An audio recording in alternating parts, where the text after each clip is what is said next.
the recording, and let me do the floaty thing disappear. Floating mean controls. And then last question, do you guys see a little weird gray box on the right-hand side of your screen? Should be a long rectangle. Okay, cool. This is where we ended up. So, Madison, what do I have Madison right now? That's a good question. That's good. I'm right here. Hey, Madison, can you remind me, when do we use a non-parametric test versus a parametric test? When the data are normal. When do we use a non-parametric test? The data are not Versus- normal. When the data are not normal. Yep. Okay, so when the data are not normal, we use a non-parametric test. What assumption is required for a non-parametric test? Not normality. What assumption? There's really only one. Data independence. Data independence. The data still have to be independent. Today, we will actually go into dependent data and actually see what that difference is.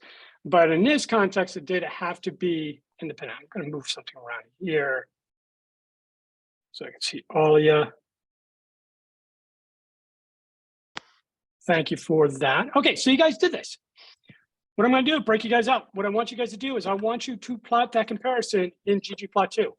And I want you to write an appropriate result sentence using the non-parametric procedure. Remember, you report the U value, you report both sample sizes, N1 and N2. And just sort of give you a reminder of that, remember we are calculating 2 U's, but you're only going to report one of them.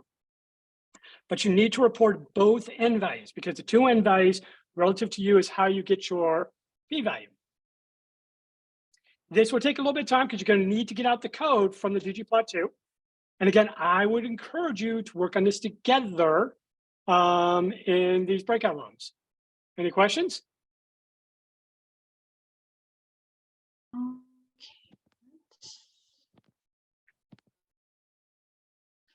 Let's do 6 rooms, 4 people each. Start by introducing yourself.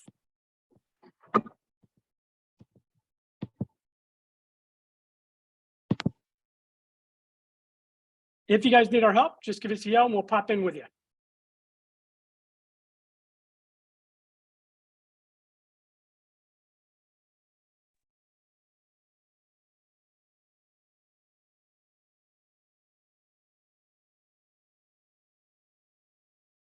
Chandler, you want to jump into a breakout room? And then Sean, what I'd encourage you to do is to pop in. If you want to start with room 6, I'll start with room 1. You could sort of be a little voyeuristic for a half a second, just stare at them. And then if they have any questions, then you can sort of address them, and you can also just pop out and go to the next one. Cool. Sounds like a good plan. I'll jump into 6 right now. Sounds good, buddy.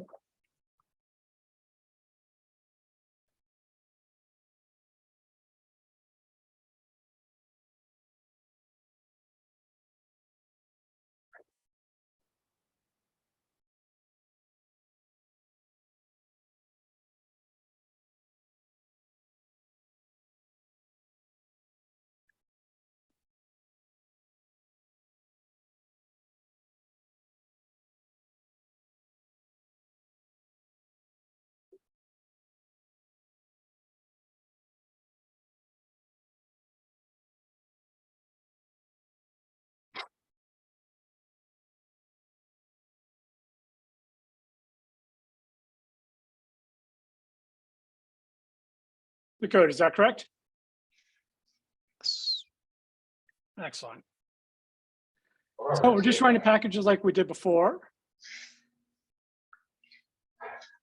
One of the things we noticed with one of the groups, and this may be true for some of y'all, but it's kind of interesting to see, is in the PDF file, it'll show you whether you have NAs.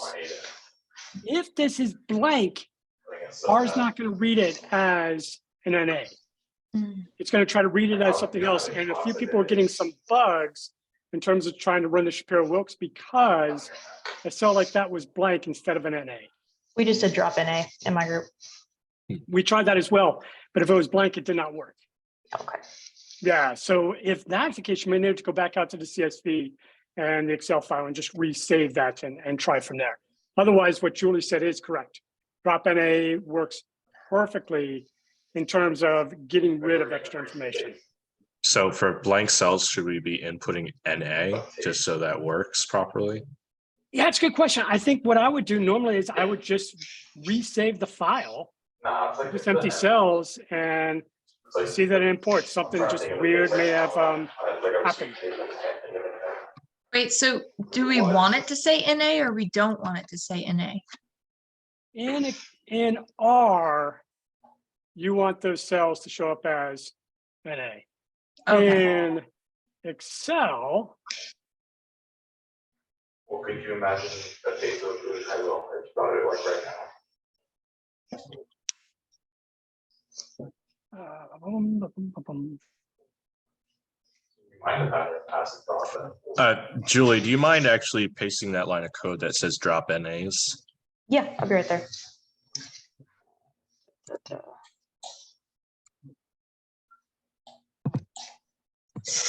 I in just put Excel, it you can before just the have it as Welltox. blank. Yeah, I won't Yes. put in the drop NA in just a second when we put it on the screen. But you just want to have it as a blank.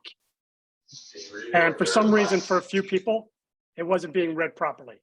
So I would just go back in here and save as and resave it. Were you here when Gary was high? Like, was high, like a week ago or 2 days ago? So if you do have NAs, you need to drop them. Julie, tell me what to do. I'm on line 16. If you want to just go ahead and put a pipe in For that day, but. and then tab down.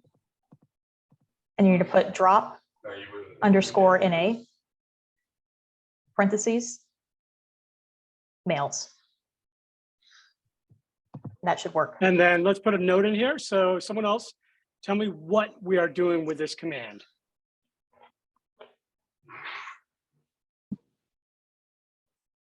Amanda? Oh, go ahead, Lucy. Oh yeah, so you're dropping on the blanks on your Excel, so you don't use them. So what you are literally doing is you are removing rows where male is NA. So just get rid of the entire row. Won't bother with it, we'll look at it, we'll just be gone. So when we open this, we do our summary down here. Let's just do this part right here. Boom, boom.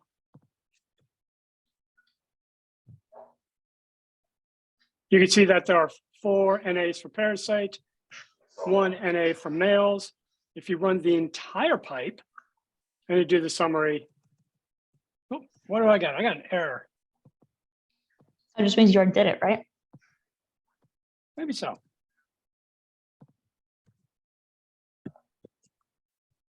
If you run the entire pipe, you notice now under males, there's no more NAs. Okay, we did our check for parametric and non-parametric, and that's where you ended up. We did our Shapiro-Wilks, and remember Shapiro is using the null hypothesis of normal. Both of these p-values are very small. Amanda, when the null hypothesis is normal and the p-value you get is very small, do we describe the null or do we describe the alternative? You describe the alternative. Describe the alternative. So are these data normal or not, according to Shapiro-Wilks? Normal. Not. It's weird. Shapiro-Wilks, the null hypothesis is normality. So in both cases, they're very tiny. We can also do a histogram to show you that. There it goes. And you can see both of them are skewed out where we ended up last time. So should we be running a parametric or non-parametric procedure? Jordan. Non-parametric. Perfect. Can you remind me what the code is for that? No. Can someone else give me a reminder what the code is for it? And don't ever memorize this stuff. Look it up. Just have your notes show you. Wilcox.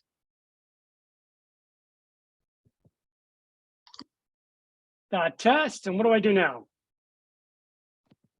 You are going to put in your first variable, which in fact, should be web. I'm just gonna copy. Because I already got it, because we've been testing for stuff. I was gonna be right back, man. All right, geeks. And what else should I put just Go ahead for and good tell me that measure? you don't understand the joke. The CONF, That's why I said you guys are- the confidence interval. Yep, we want the confidence interval.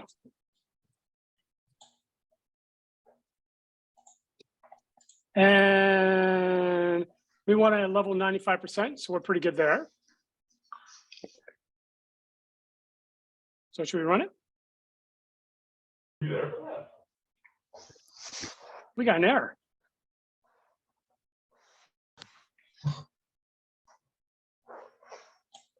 All right, so let's take one thing away.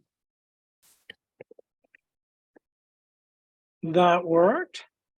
Let's go to help. Hey, Lucy. The confident interval needs to be true. Lucy's like a main dude. So give me the code. CONF dot You wanna play Major Dawn? int equals t. I wanna play Major. Thank you. Okay, there we go. So, Ashley, do I see Ashley? Don't think I see Ashley. How you doing, buddy? Right down here. Are we going to describe the null hypothesis or the alternative hypothesis? The alternative? Perfect. We're going to describe the alternative. So, Ashley, are the two groups the same or are they different?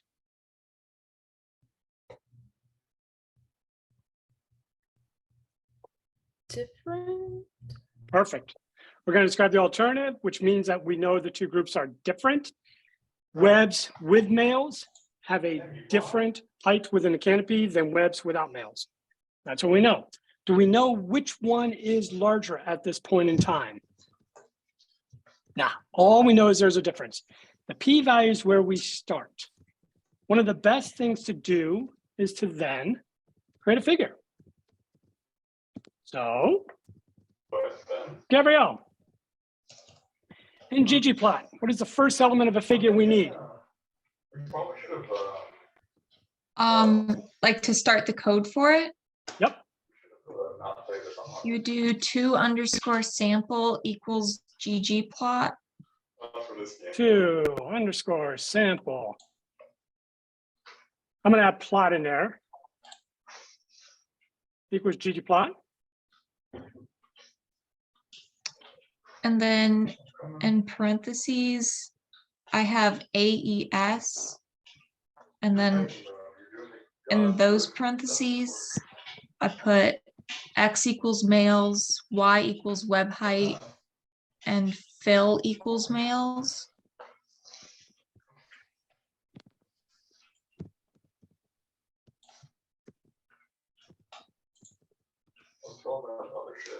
And then outside those parentheses, I put data equals DF. Love it. Okay, as a reminder, we are naming our plot. And I would put a ggplot 2 instructions so I can find it later. So it's indexed. And then we're defining our plot. We're using a ggplot, and then we define our aesthetics. We have our x-axis, we have our y-axis, and we're going to fill, which means you're going to provide some color to it. We're going to call that males, and then we're going to get our data equals df. When I run this, Haley, is anything interesting going to happen? Yes. Ooh, I hope so. Can we find out? Yes. Okay, let's find out. Haley, was that interesting? No. No, wasn't. I would agree. I would agree. Did anyone notice what we just did? What changed within our setup? Change the X and Y?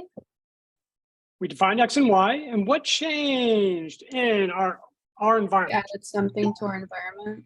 We added something to our environment. Really, what we added was the aesthetics for the figure. All the elements that are going to go into whatever we want to do with it, that's been added into our environment. So by itself, we haven't done anything. In fact, if you want to prove that to yourself, you can do plot sample, you can run that.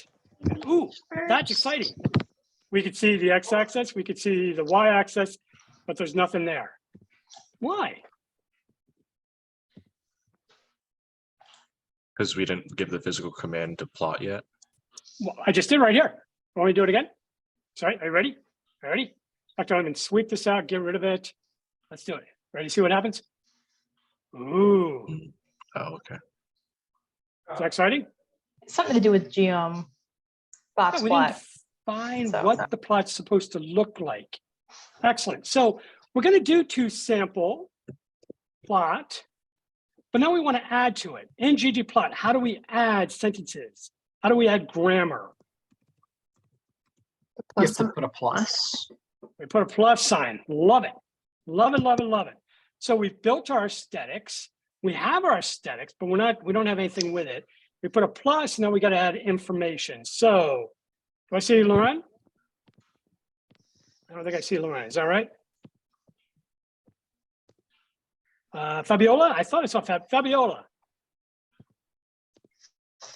Fabiola, you weren't, okay, no, I'm going to come back to you if that's all right. Seth, what geometry Yes, do we sir. want to put in? We put in geom. What geometry do we want? Do we want ab line, area, bar, blank, box plot? What do we want? Box plot. Yep, we want box plot. Love it. Love it, love it, love it. Could you give me the next sequence of instructions? So you want to do the outlier size? Outlier dot size Right. equals, if you don't want them to show up, then it would be -1. -1. Why, someone else, do we not want them to show up? Use the help button. Okay. Because they're gonna show up anyway later. Perfect. Because they're going to show up later. And it's kind of weird when you have two dots that are in the same place. So you just get rid of the outliers in this case, and then you can actually come back. Now, does this strike anyone as wicked tedious, having to write out all this stuff again? Yeah. Can someone solve this for me? Because I'm now bored. I don't want to type it anymore, and I definitely don't want to memorize. So what should I do? Copy the code from the other project with the hurricanes. Tell me what to do.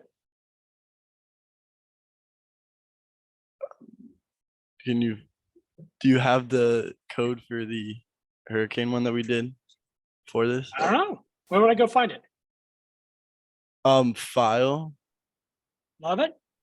recent projects, Hmm. and then it would be, where is it? It's a little hard to find because I do a lot, but what we can do is go into code, right? That works We got it too. from here. Yeah. All right. So now we did our aesthetics. We're down here. We're doing our geom plot. I'm going to start copying from here all the way down. I'm going to go back to our code and type. Do we have to change anything in lines 41 and 42? Jeff? No, I those look agree. pretty good. Jeff, do we have to change anything in lines 43 through 46? No, those look pretty good too. And Jeff, what in line 42 announced that we were going to add another element to the plot? What character says add The- more information? The plus sign. The plus sign. And last question for you, Jeff. What type of object are we putting in the plot in lines 43 through 46? You're adding your samples. So you're Our adding data these- points. Yeah, I love it. Love it. Jonathan, what is a jitter dodge? It's the points of data, the individual data points. And what does it mean to jitter dodge? Which I really do love that word. So they're not overlapping, and you can see the Perfect. So they're not individual- overlapping. We just randomly move them a little bit higher. Point 1, and a little bit wider, 0.45, so they don't land on top of each other. Awesome. And Jonathan, another one. What is this alpha? Up in line 42, we have an alpha of 7. Down in line 46, we have an alpha of 3. What is alpha? Is that the transparency? That is the of- transparency. Now, okay. for all of you, when you get little instructions like that, what do you put in your code? Making notes. Make notes. Use your hashtag. Make notes. Don't memorize. That's not our game. Our game is to build. Our game is to debug. Our game is to think, not memorize. Okay, and then Jonathan, no, actually Jonathan, Catherine, you're up. What are we doing down here? Line 47 through 50. We're gonna have to change the X and Y and the title and stuff. Oh, cool. So walk me through. X, what should it be? Males. Males and probably a little bit more, right? Yeah. What about the males? Like, is it whether they're cute or ugly? The amount Is of it- males. or Well, how many- presence. Yeah. It's just absence of presence. It's not a number, it's just absence of presence. Okay, so what do we do for line, what do we do for line 48? It's gonna be web height. Web like this? No, like you can spell it out. Do spell it out. And use proper grammar, web height. And should we add the units? Yes. I think we should add the units. It's always a good idea. And last question for you, Catherine. If you notice here, we have quotes before and after the word, but up here, we don't have quotes before and after the word. Up here, we don't have quotes before and after the word. Why down here, when we're doing labels, do we have quotes before and after the words? Wait, what did you? Just because there's spaces, it signifies that all of the words go together. Oh, yeah, we do get those weird quotes when they're actual variables, but there's a different thing going on here. So you're absolutely correct. When we're putting in variables, when we're putting in functions that have a space, we have to use that in your top left-hand corner of your keyboard underneath the tilde, the forward quote. But someone else, why do we use quotes here? It sort of is. You're not identifying a variable, you're just designating a title. Yeah, you're designating a title and you're telling R that this is just text you're going to put into the figure. It's not something you're doing, just add it. Okay, and then new voice is coming down to Connor. Purely coincidental, well done. You happy with this?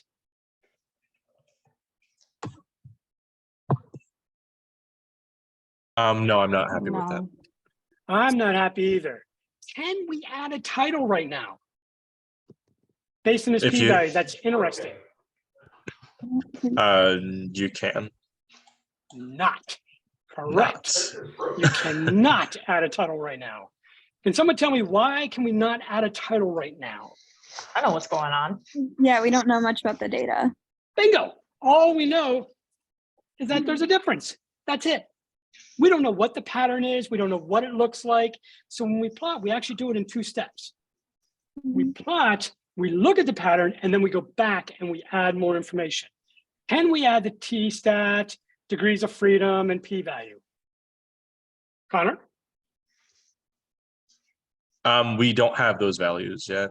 We can add the key value and the W, but once again, that's like kind of, that's a subsection of the title. You need to actually make a representation of the title first before you can add those extra descriptive statistics. Well, we can add those elements, N1, N2. We can't infer much except for they're there, and thank you very much. And for this one, you can put down W or U. I know, it's ridiculous, but Is that because it's not normal? that's just not normal. We need to know our sample sizes. And that's we're using that instead of T because it's not normal. Bingo, because we're using Okay. Wilcoxon ranks on, I'm sorry, Mann-Whitney U-test. We need to have your sample sizes. Where do we get those? And if you want to, something that's actually kind of nice to do is go Mann-Whitney U test. It just helps readers. It helps people know, why am I looking at this weird set of numbers and not a different set of numbers? But how do I find this? Connor, last one. How do I Sorry, find N1 and N2? You should be able to find that by taking a look through your summary, or Okay. even, So one of the things that I'll do is I sometimes don't add code into my script. I just need quick information. So I'll go down to my summary and get it there. And therefore we have N, no.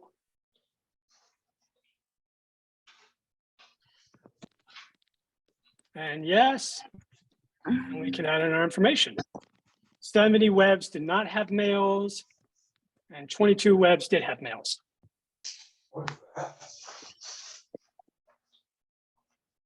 Y'all excited? Entertained. Okay, let's do it. Run it. Something happened. That's always good. So, Dominique, I want you to help me figure out a good biological result sentence for line 49. Because do we like this figure? Is it looking good?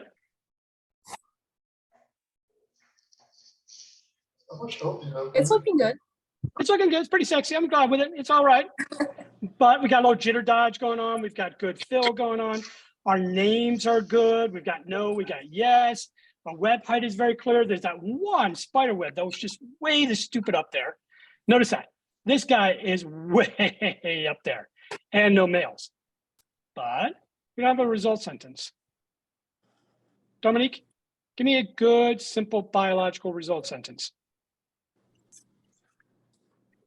I'm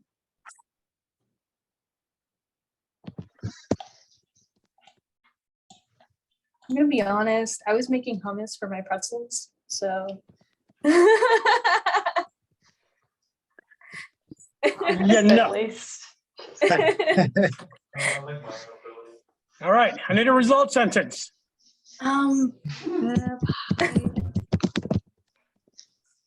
Open up to the peanut gallery. Who is brave enough to go out and limb and give me a Somebody result help me. sentence? Probably want to put something about There's an increase in web height when males are present. Males were found on webs that were higher in the canopy. I like that. Yeah. Now remember, this is an observational study. This was an experimental, so I'm not going to try to infer or suggest causation, but males were found on webs that were higher in the canopy. Okay, we run that. Ooh, are we happy?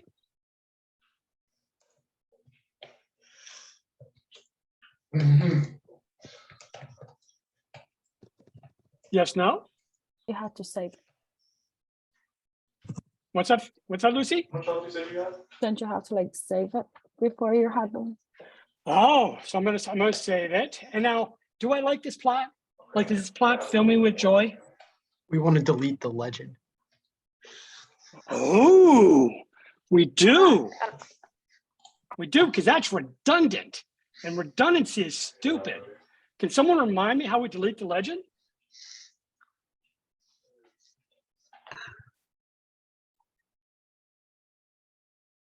You know, I want to have a race in Google and see who finds it the quickest. And marks, get set, go.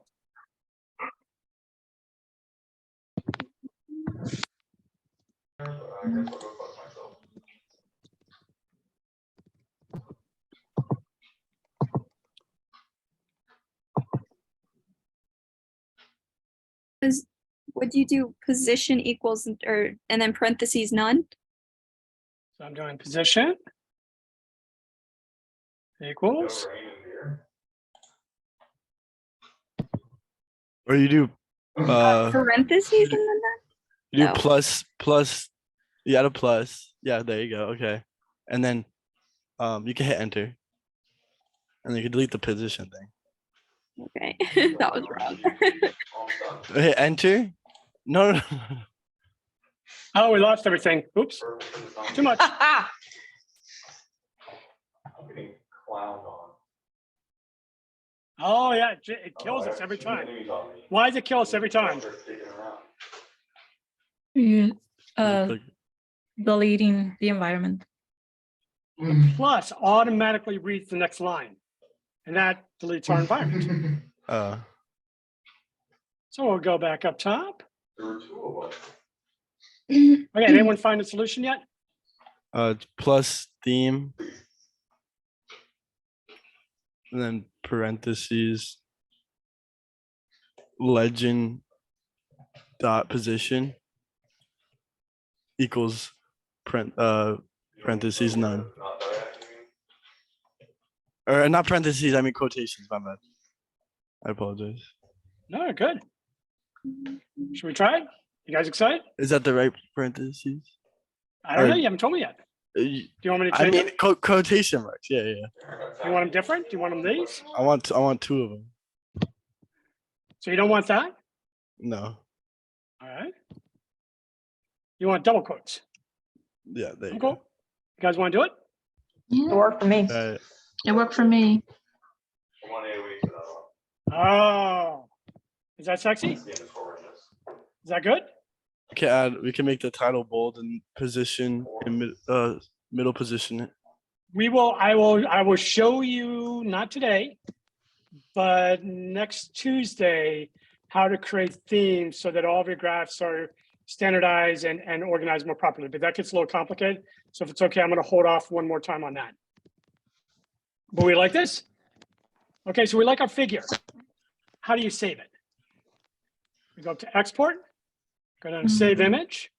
My standard tends to be 1000 by 750. I go to directory. I go to output. I want to save my figures. Ooh, wrong thing. Let's go.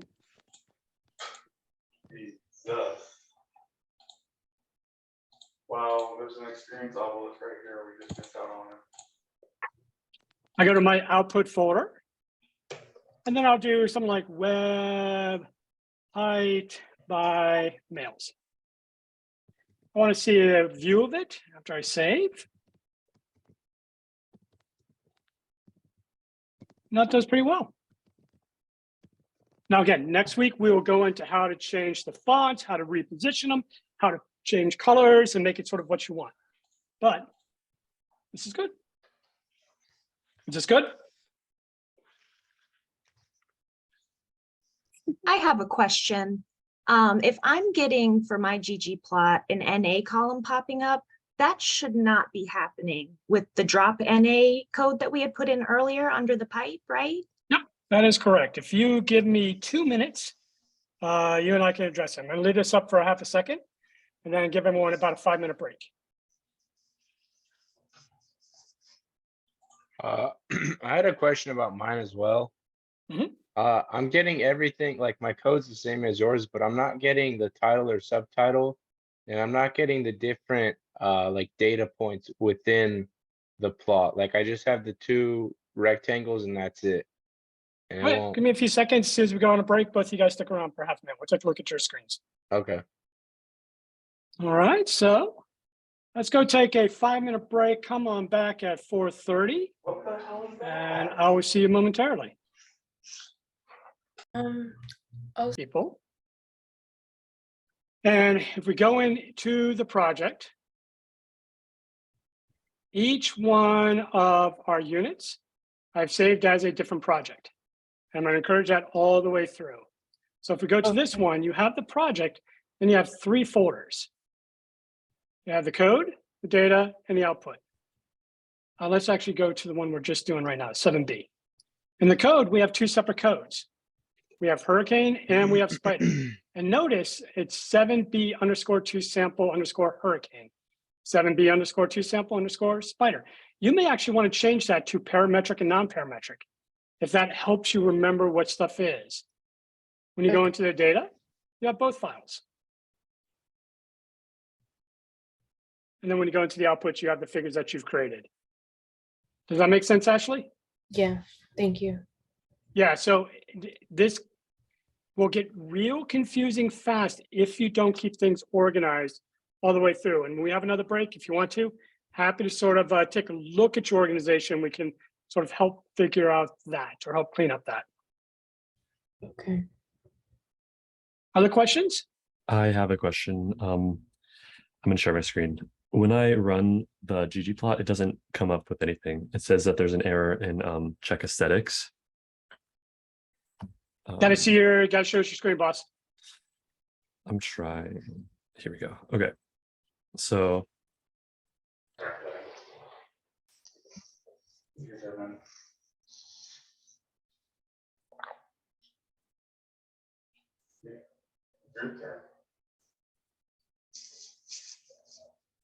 Me too.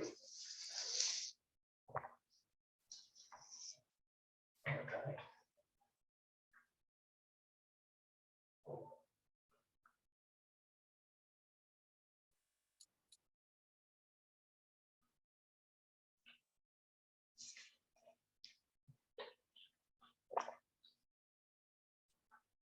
Sean, did you set up that breakout room? Did you already go out? I tried to set it up, but while I was trying to set it up, I think Connor ended up figuring it out anyway. Okay, let me, I've lost my skill with Zoom. I couldn't figure it out. that is fine. Jonathan, I'm gonna send you out with, okay. Sean. Is there anyone else you need to go out with Sean for a minute? Okay. And then come back in when you guys are ready.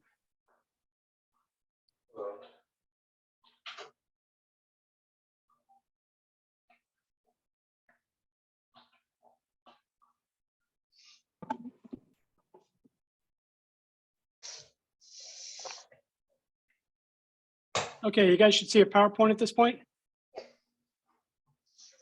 Yes? Yes. Yes. Thank you. Okay, so 2 sample tests. What we're going to be looking at this time is something called a paired test. If the last set of data required independent data points, paired tests require dependent data points. So you can have the same requirements of normality or non-normal in terms of using a parametric or non-parametric procedure. But in this procedure, our data points are related to each other. And where we tend to see these things, I'm gonna actually do this, that's all right, is we tend to see these type of tests when we do things like before and after treatments. So this is a lot of medical research. You do an evaluation of a person before you provide a treatment, and then you evaluate that same person afterwards. They're dependent on each other. So as an example, I got high blood pressure, pretty wicked high, right? If I take medicine to bring down my high blood pressure, is the high blood pressure going to go down? Hopefully. Hopefully, yep. Is it going to go down to a normal level, presumably? Technically. No, I'm already way too high. So it goes down, but you all probably have much lower blood pressure than I do, independent of that, because I've already started at a very high space. My change is dependent on where I began. You guys took a pre-test at this for this class. Let's say you rocked it, just a superstar. Are you going to go up? Are we talking about regression of the mean? That is one of a trap. So a trap is regression of the mean when you have paired samples. But going back to my question, if you rock that pre-test, do you think you're going to understand more by the end of the semester? I would hope so. I would hope so. Absolutely. You're going to go up. Is your final level dependent on where you started? To a degree. Yeah. These are dependent samples. Another places where we see them is paired measurements or consecutive measurements, where you come back and you measure the same individual twice. Now, you could use a t-test or a Mann-Whitney U-test. You absolutely could. But you're going to lose a ton of information. Why? It's not that it's bad. It just compromises your ability to describe what's going on. Can someone think of why?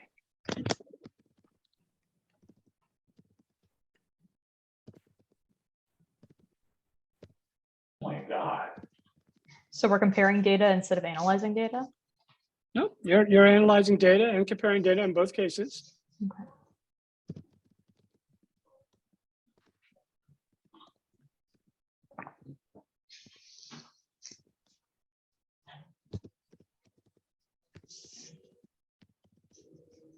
I would want to break you guys out into breakout rooms, but I can't do that right now.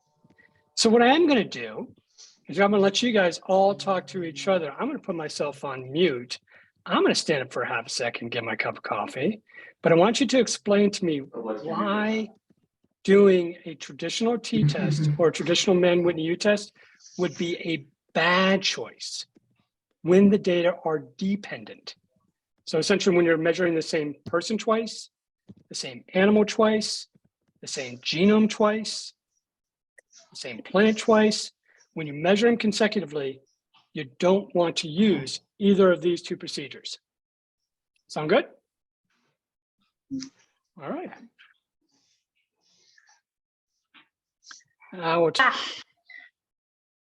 Emmanuel. So what's going on with dependent data that would make a traditional test problematic?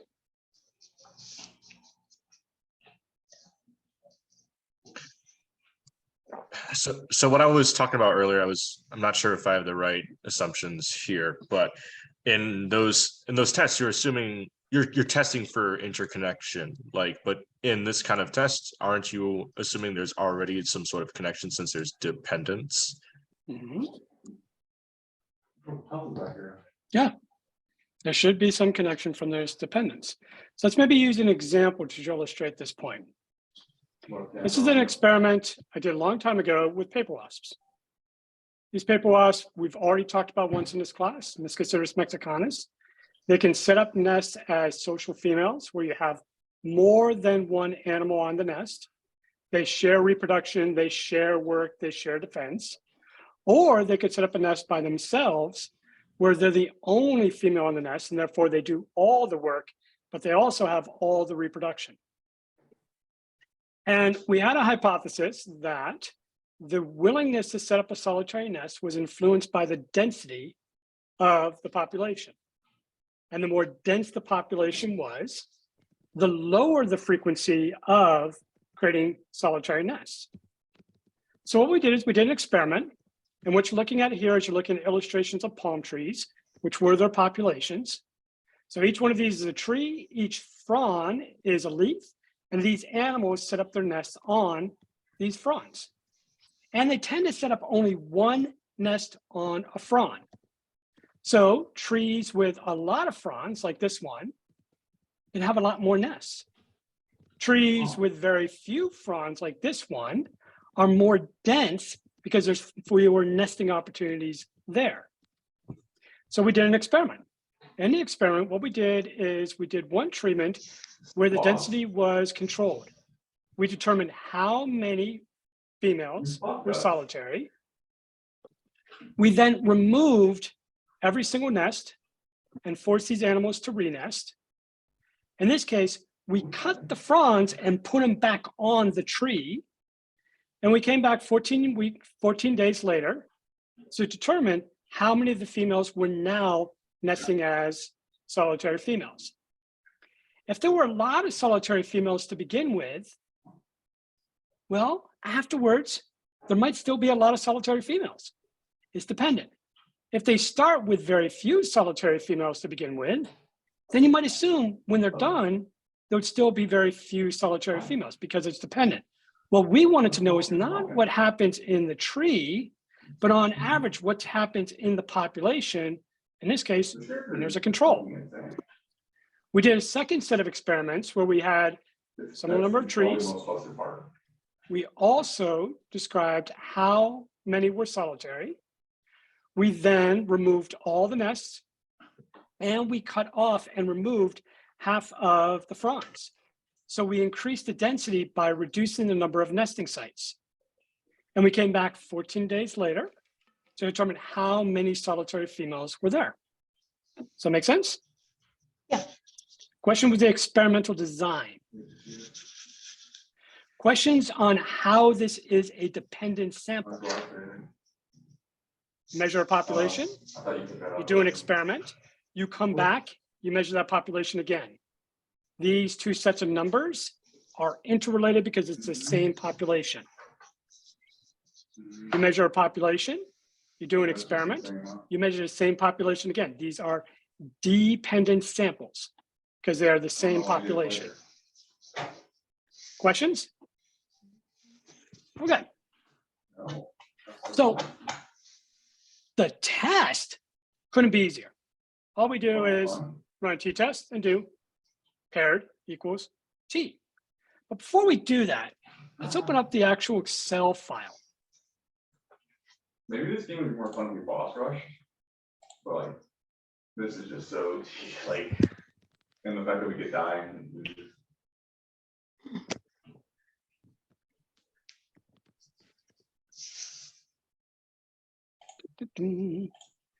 So I'm opening up a new project. And this is 7C_paired.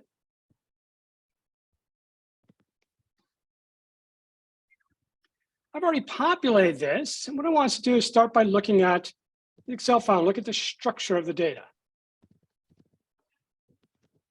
You guys can this time download the data from Canvas.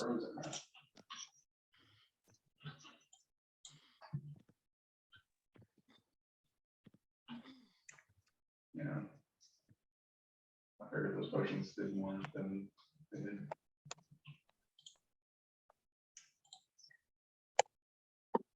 Yeah, we do. And there should be a few things that you notice about it. One, we have our ID column. Sometimes we call it spider. We could call it tree here, but in this case, I just called it ID. And where before, every single row was a different and unique number. Now, that's not true. We have 2 1s because those are the first tree. We have 2 2s because those are the second tree. We have 2 7s because those are the 7th tree. We have an initial sample, and then we have a final sample. We have 7 trees that were part of the control, where we see variation in the proportion of solitary females, where tree 5 had a ton of solitary females. Almost 3/4 of the nests were solitary females. But tree 7 had very, very few, little under 10% were solitary females. We then ran the experiment and we get the results. So this is what tree 1 looked like before, 24%. And this is what tree 1 looked like after the experiment, 18%. For a second set of trees, we do the same basic thing. We have their initial one where we're increasing density. For tree 5, it's a different tree, but also very high proportion of solitary females. Tree 1, relatively low. And then these are those exact same trees afterwards. So for tree 6, it was 62% before the experiment and 0% afterwards. For tree 7, it was 14% before and then 0 afterwards.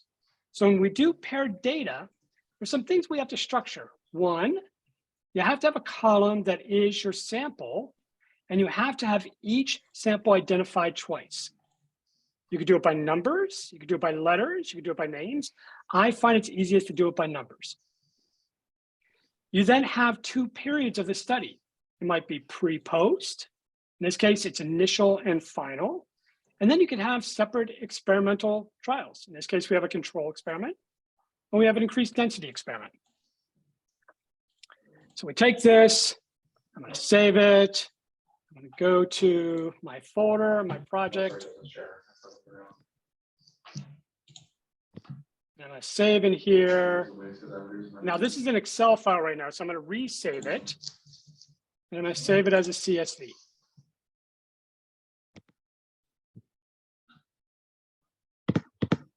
And then we're good.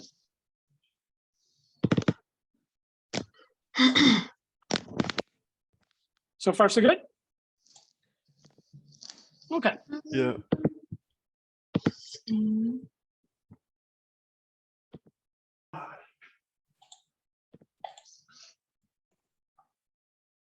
Oh, no.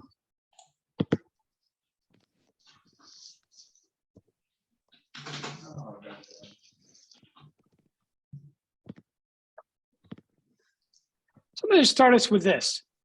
That doesn't seem very good. I've loaded in the data. You guys have done it before. Copy and paste that. There's one new line of code here that we haven't seen before. You're doing all the damage, man. And for right now, I'm going to delete it. We'll come back to that later. I want you to set up your packages. I want you to load the data. And I want you to create the initial pipe. So both ID and period For each thing. are factors. Check to make sure that everything looks the same. And then the analysis is very nice. Y by X. And we have to add a line that says paired. Yeah. And then this will give you results of a paired test. What are you saying, man? You don't see him? I think this is the same.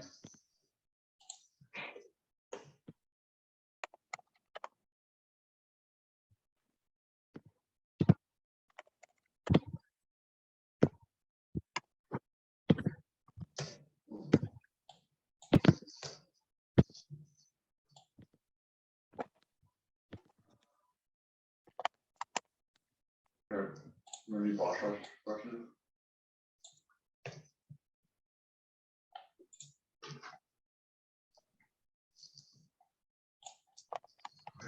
Alright. Okay. Problem. Is ID even? Sorry. Really, what's your question? Never mind. I'm sorry. I was saying like, is ID even there? And then it is. Were you missing a comma?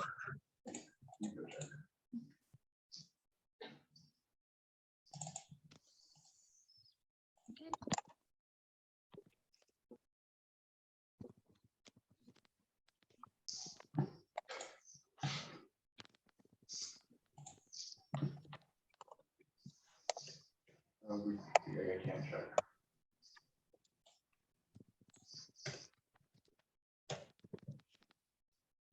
There we go. Nope, we didn't get anyone. No one. No one knows.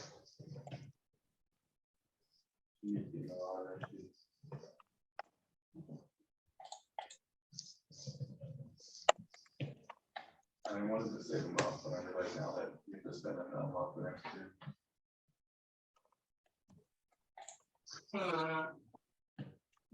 Thought we were getting off.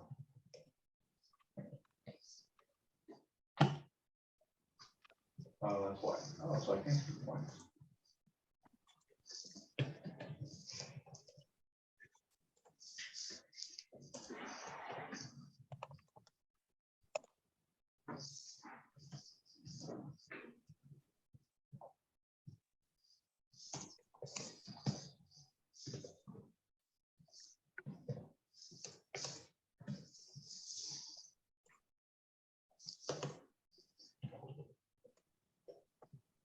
If you get done, please write a good biological result sentence if it's possible.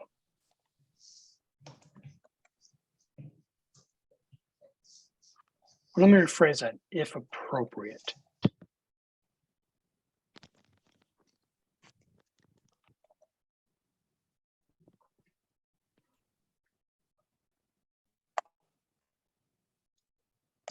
That's good, I love her. Mm. That's good, I love her. Yeah. Oh, we can change difficulty, by the way, when we come back to the one thing. Oh, I see everything you. Pretty much.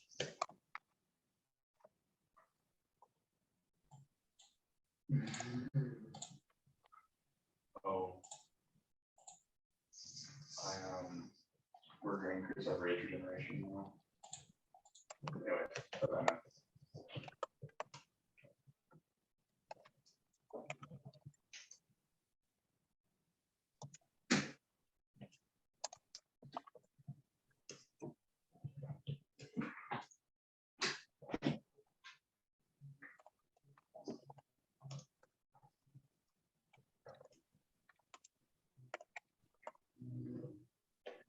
Put in a research question in line 21, 22.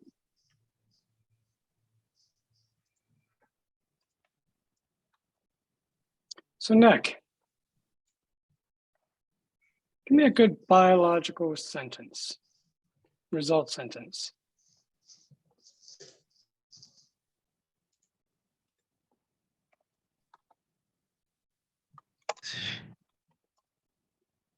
I was just finishing up the code. Okay.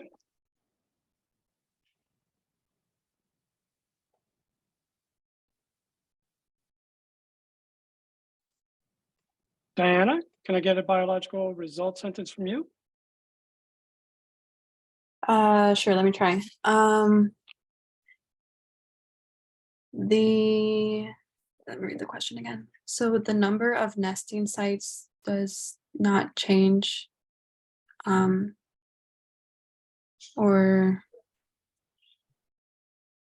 the number of nesting sites from solitary females does not change.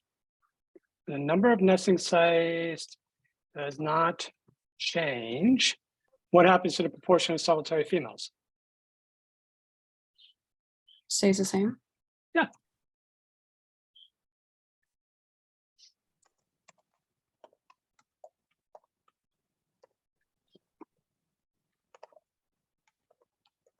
I'm good with that. So, Julie, Yes. what's the evidence? The evidence is your p-value. Null talk me through it. hypothesis. Well, the null hypothesis is that nothing changed, and it's over, well over 0.05, and so we're going to accept the null hypothesis that nothing changed. Correct. So give me the evidence so I can type it in. Oh yes, so the t-paired test, where is it? T equals 0.38. PF equals 6. P-value of 0.71. So when the p-value is large, we don't need to see anything. We don't need to create a figure necessarily to know the pattern. We're still going to create a figure, but we don't need to see the figure to know the pattern. When the p-value is large, the pattern is random, which means that the groups are the same.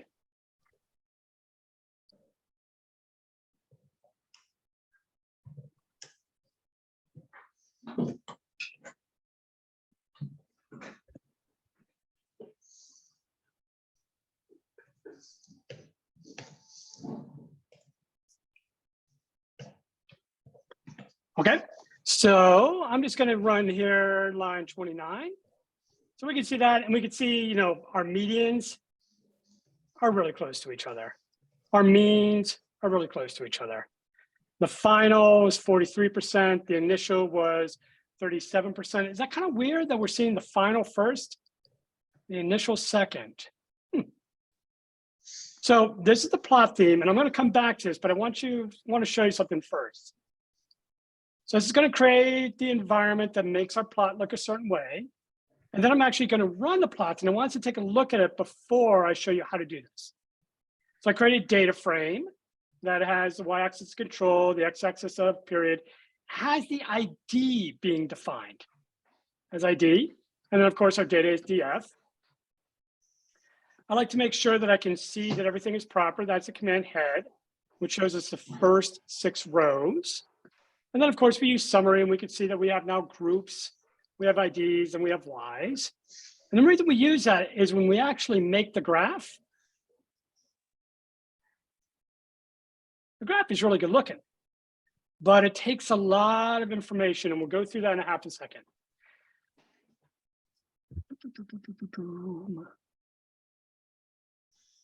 But I want to go back here. Should final be first, or should initial be first? Initial. Initial should be first. Why is R calling final first and initial second? It's in alphabetical order. Alphabetical order. So when we have something weird like that, where the alphabetical order is not appropriate, we have to create another pipe. We're going to mutate. We're going to use our period. We're going to do fac, relevel of our variable. And then we can define the order we want.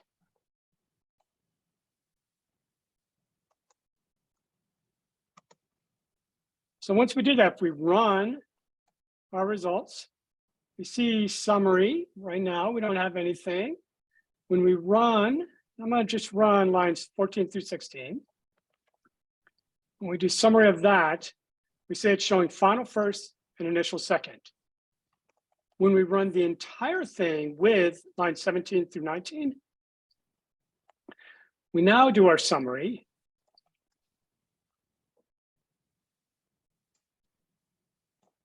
And it is now the order we want, initial, then final.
Okay, that releveling has no effect in terms of our results. It's really about the aesthetics and making sure things are organized properly. We look at our t-apply, we now have the order that makes sense.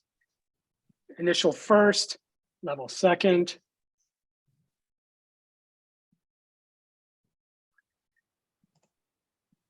And now let's get into plotting themes. One of the nice things about ggplot is you can define every aspect of the way the figure looks. And right here, you guys have a lot of information. This is in the PowerPoint, and we're going to take it apart piece by piece. But I want to show you what this will do. You can define the title. In this case, we're going to define our elements. We're going to make the title bold and italicized. We're going to make a 20-point font. And we're going to adjust it horizontally at 0.5, which puts it in the center. Our subtitle, we're going to make that italics. We're going to make it a lot smaller. That's where we hide our stats. The stats are not the important thing. The biology is the important thing, but you have to provide the evidence. So we make it smaller. We also put it in the center. We do our axis titles, our x-axis or y titles. These are important. We make them bolded. And we make them large, 18-point font. We do our axis text. These are the smaller pieces. The less important, we make them small. Our legend title, when we need that, pretty small. Our legend text, small. We can then define how the background looks. The panel, we're going to make it blank. The plot area, we're going to make it blank. And then grid lines are something that you may or may not like, the little horizontal and or vertical.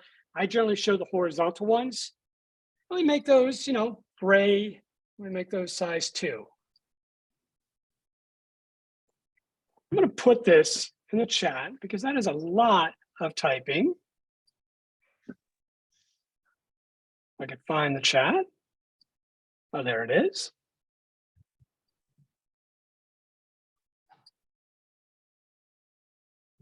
and grab it.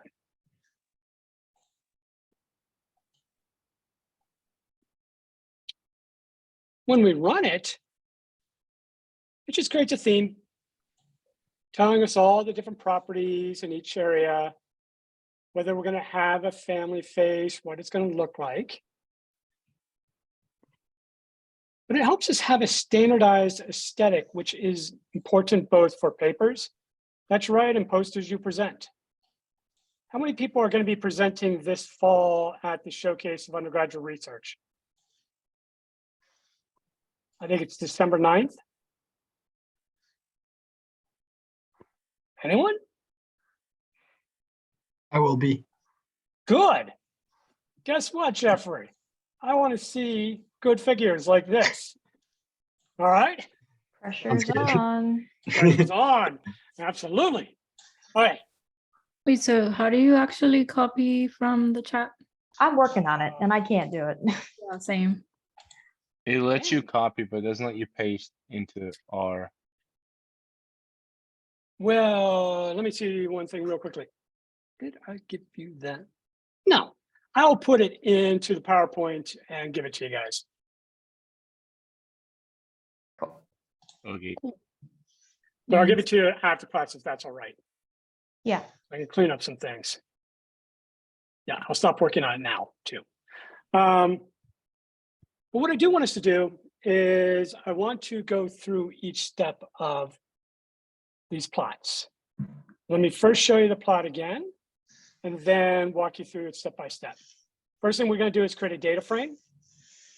And these two lines, 56 and 57, they check the data frame. The next thing we're going to do is we're going to create a plot space. And then we're going to put our box plots in. Oh, right, done. The box plots are going to be along the x-axis at -3 and 3. You have to do this and you have to define how many times you do this based on the sample size. There are 7 samples with repeated measurements. So this number changes depending on how many samples you have. You're defining what it's being grouped as, and our group is our period, initial and final. And then we're going to give it a color. In this case, gray 90 and gray 50. The next thing we're going to define is we're going to define our points. Our points are placed at -1 and 1. -1 along the x-axis and 1 along the x-axis. Again, we have to define how many samples. Our data, there are 7 samples, 7 initial, 7 final. So each equals 7. And then again, we have that little bit of transparency and defines the size. The next thing we do is we define the lines. We do this from -1 to 1 so that each line lines up with each of the data points. These lines represent the paired measurement. This is a tree which had very few solitary females to begin with. And then after the control had almost all solitary females. This is a tree that had a lot of solitary females to begin with. And then after the control had fewer solitary females. How you look at these figures is when all the slopes are basically going in the same direction, you have a non-random pattern. When some are going up and some are going down, the slopes are kind of crisscrossing each other, there's no pattern. That's what we have here. Next thing we do is we define our labels, and we've done that before. Sample and proportion of solitary females. And then we're going to do some weird things. We're going to actually put some text in a box up here. We define where it's positioned, -2 along the x-axis, and its height, 1.1. And it's going to be a box that says before experiment, and then a box over here that says after experiment, and it has its size and its typeface.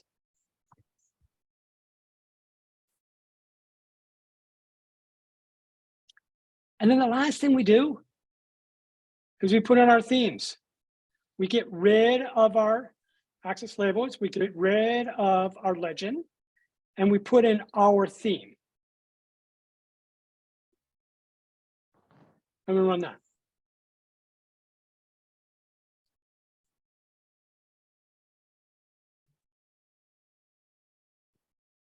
You guys will? Let's start doing it. One step at a time.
This next group, first thing we're doing is defining our aesthetics, which is Y and Y.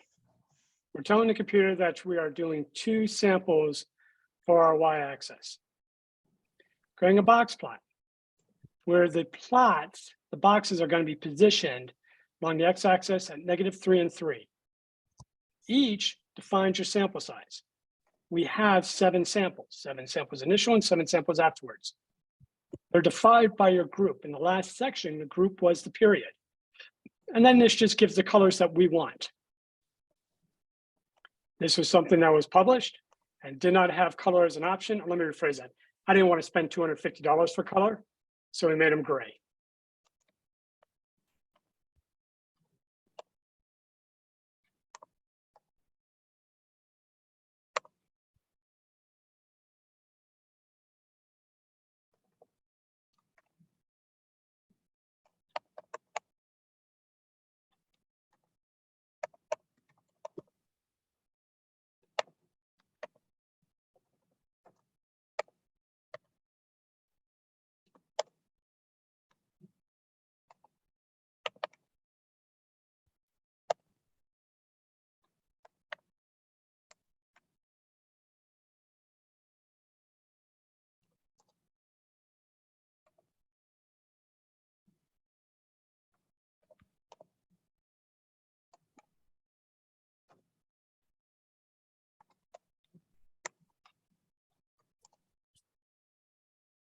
Can't remember off the top of my head. What is AES again?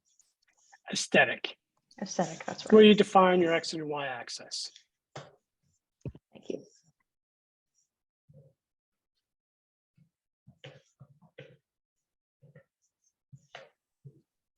This is where we're going to do our paired points, our data points. These are positioned at -1 and 1. So you have both the box plot, but you also have the points. The reason we move them apart is because we want those lines. Those slopes are the most important part of these figures. All the slopes go in the same direction, you have a clear biological pattern. If they're crisscrossing up and down, you do not. So it is 5:15. If you need to step off, do. If you want to, I'll walk through these steps so you have this full thing. If you have questions, happy to stick around for a few minutes to address those questions. In terms of the homework, Ashley, thank you for noticing that. 6A is not due tomorrow. 6A is due next Friday. Late submissions will be accepted up until the next Friday. So that is there. After we go through these slides, if you have questions about that homework, you can also stick around for a few minutes to address those. But at any point, if you need to jump, I will repost your version of this PowerPoint so that you have that opening theme section where I've added some notes to help you with that. This is where you get the lines. Again, you want to position -1 and 1, just like the points. You need to define the sample size. And notice our group is different. Our group is not the period. Instead, it's the ID. I like thin lines so it doesn't get too unclear. And when you're dealing with really large samples, the lines become very confusing. And then gray.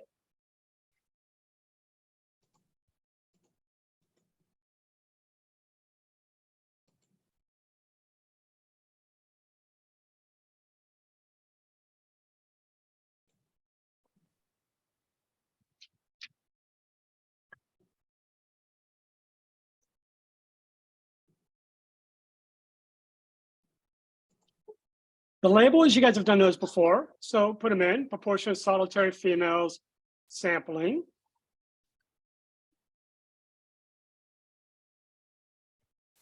This allows you to put sort of the access tick labels, but place them where you need them. So we're creating a geometry that is a label. We define where it goes. We're giving it an aesthetic. For this one, it's going to be a -2, which means it's on the left-hand side of the plot. And we're going to put it at 1.1, so it's a little bit above the highest range. So it sits there out of the way. We define the name with quotes as before experiment. We define the font face, like what font to use, and the size. We make it pretty big. These are figures that I would use for a poster. We have to do it twice because we have to define both the left side and the right side. And therefore +2 for the right-hand side along the x-axis and the y is 1.1. Again, after experiment, because they're paired, font face 2, size 50.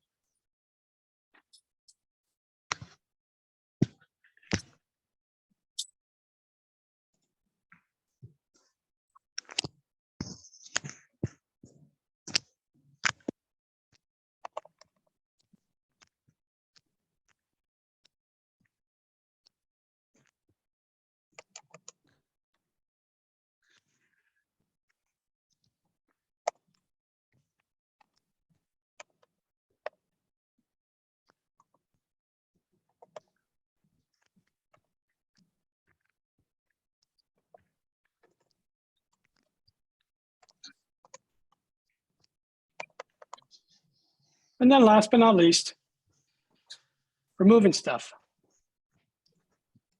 I'm gonna add one more piece here.